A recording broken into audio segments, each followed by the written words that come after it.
ध्यान के माध्यम से आत्मा के चेतन स्वरूप और परमात्मा के अद्वैत स्वरूप को अनुभव किया जाए। मुख्य बिंदु, आत्मा और परमात्मा का अद्वैत स्वरूप। आत्मा और परमात्मा अलग नहीं है। आत्मा चेतन स्वरूप और आनंद स्वरूप है जो अज्ञान माया से ढका हुआ प्रतीत होता है।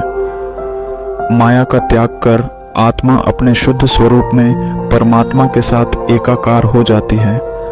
संसार का संकल्प मात्र होना, दृश्य संसार एक माया या संकल्प मात्र है।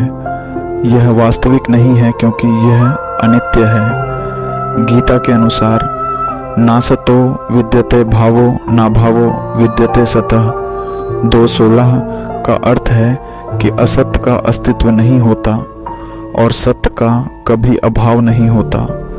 ध्यान की महत्ता।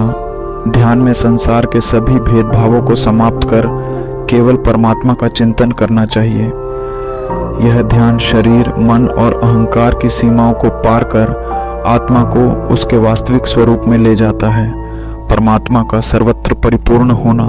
परमात्मा बाहर और भीतर सब स्थानों पर परिपूर्ण है। जैसे आकाश सब ओर व्याप्त है, वैसे ही परमात्मा भी सब कुछ में समाया हुआ है। आनंद और चेतना का स्वरूप।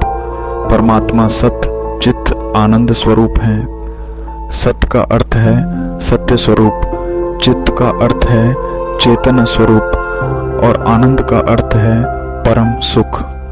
ये तीनों अलग नहीं हैं, एक ही चेतन आनंद घन परमात्मा है। निर्गुण निराकार ध्यान। परमात्मा निराकार और निर्गुण है। उनके ध्यान में किसी भी प्रकार की माया, संकल्प या कल्पना का त्याग करना चाहिए।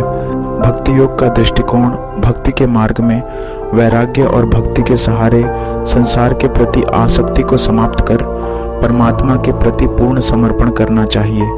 ये यथा मां प्रपद्यन्ते तांस्तथैव भजाम्यहम्। गीता 4:11 के अनुसार परमात्मा भक्त को उसी रूप में प्राप्त होते हैं जैसे वह उनकी आराधना करता है। निष्कर्ष, ध्यान का उद्देश्य है संसार की माया से परे जाकर स्वयं के भीतर बसे परमात्मा का अनुभव करना। यह अनुभव तभी संभव है जब मन संकल्प विकल्प से मुक्त होकर पूरी तरह परमात्मा में स्थिर हो जाए।